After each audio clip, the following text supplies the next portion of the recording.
he studies a lot about weapons in World War II, and we also have video games at home, and it has a lot of weapons of M1 Grand and a lot of guns the Germans or the Allies used. Oh, good. Yeah, the M1 weapon was M1 rifle was superb. Yeah. A superb weapon. I wish I had one just to fool around with. Yeah. After the war, did you ever talk to your teammates, contact them? Yes. I talked with. I've been in touch with 3 or 4 of them through the years. Several of them are dead now, but we're getting along. World War II veterans are getting along in years now, and we've reached the age where many people are dying. But I keep in touch, and several of them have been in this room visiting when they're in the East. They're from all over the country, and but they do pop up in the East, and I visited some of them in their homes also. So it's we do stay in touch. And one thing, I belong to several veterans organizations. More accurately, the association that's formed by the veterans that serve in a particular unit. I'm a member of 3. I'm a member of the 106th Infantry Division Association, the 15th Infantry Regiment Association, and the 3rd Infantry Association. So I stay in touch, at least with the units that way, not necessarily with the people that I served with. Yeah, and when after the war, when you returned home, did you like celebrate, or did you lay back and like relax? It happens to As I recall it, for a few days at least, I laid back and relaxed and saw my friends, and began collecting my life toward the future. I came back, took advantage of the GI Bill, and went to college. So when I came back, it was a question of getting ready to go to college, although that didn't happen for several months. And with all the problems occurring in Europe before Japan attacked Pearl Harbor, did you have like a sense that it was going to eventually come to the United States? Yes, I think it was while there was all kinds of Roosevelt and the others were making all kinds of talks of peace. No, we will never go to war.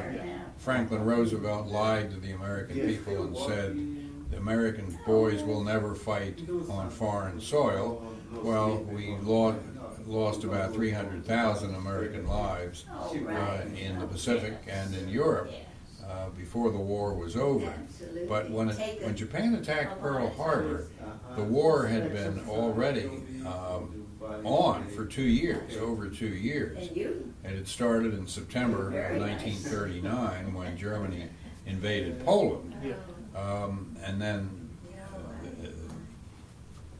there were subsequent important battles, and by the time Japan attacked Pearl Harbor, Germany was already in control of France, several Scandinavian countries, and much of the East. And in fact, let's see, Japan attacked in December of 1941. Germany had already invaded Russia in June of 1941. So the war was intense at that point in time, and I think most of us felt at that time that we were going to be in some kind of war before it was all over. Yeah, but I gotta check the camera. Excuse me. Do you have to No, it's change something, or? No, I heard like a beep and I thought it was I turned it off or something. Okay. My final question is, if people back home didn't help to make weapons and tanks or planes, would it be harder for the Allies to win and get a victory? You do well. I'm sorry, repeat the question. So, if people back home didn't help to make weapons, planes, and tanks, would it be much harder to achieve a victory? We wouldn't have won. Yeah. Where You have to have your people are. the hardware here. in order to fight the battles. You And took the this is lot. what concerns me today. If we were to get into And some kind of a I major learned a lot. altercation, do we have the production capability to do it? I like So much is being done overseas now We had a lot. in terms of the production. Yeah, and FDR helped us to get prepared to war because Makes a he difference. made many laws or bills to help us get prepared for war. Like there was one where it's a lease. There was like Lend-Lease. Lend-Lease Act. I hope And so. there was one, the Selective Service Act, which was for 1 year serving, and it was only in the Western Hemisphere. Oh. And, I mean, Right, well, right, that you were supposed to come in for a Oh, year yes. and then go home. Well, the year, I like it. Japan attacked Pearl Harbor before that year was up. Uh, And I served with a number of people who had been in the service for 5 years. Toward the end of my service, they'd gone in 1939, and they didn't get out immediately when Japan surrendered. Yes. and during the war, did you meet like any other people from other countries? Oh yes, a lot, a lot. In Germany, Germany was divided up into zones after the war, and you had the British zone, the French zone, the Russian zone, and the American zone. And when I was there, I was in all of them and met people there. I can recall when we went into the Russian zone to go to Berlin, and we were riding along in trucks, and we were actually going to a football game, but I was anxious to see what Berlin was all about. As we went down the Autobahn heading toward Berlin, the Russian sentries would give us a salute, and we saw, because we didn't speak Russian, we really didn't communicate, but we were in touch with the Russian troops in Berlin to an extent. The Cold War, this was November of 1945, right after the war, and the Cold War hadn't started to heat up yet, so the Russians were still reasonably friendly. Excuse me. So, yeah, until the Cold War, then the friendship was over. Yes.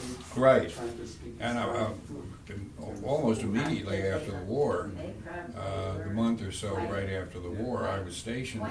We were supposedly in training to go to the South Pacific to fight with the Japanese, and we were living in tents along the Rhine River, where the Moselle River comes into the Rhine at Koblenz, and that was the French zone. So when they began dividing the zones up into the Russian, French, British, and American zone, we left there in early July of 1945, and we were replaced by Moroccan troops, which were French, and this was the French zone, and they were taking over in there. We had never seen Moroccan troops before. They wear berets, or what did they wear? Maybe it was fezzes, I'm not sure.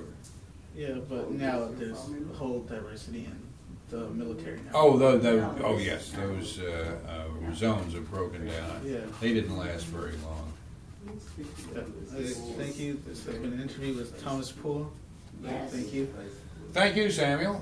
It's been fun talking with you. It's brought back a lot of memories. Thank you for sharing your memories with us.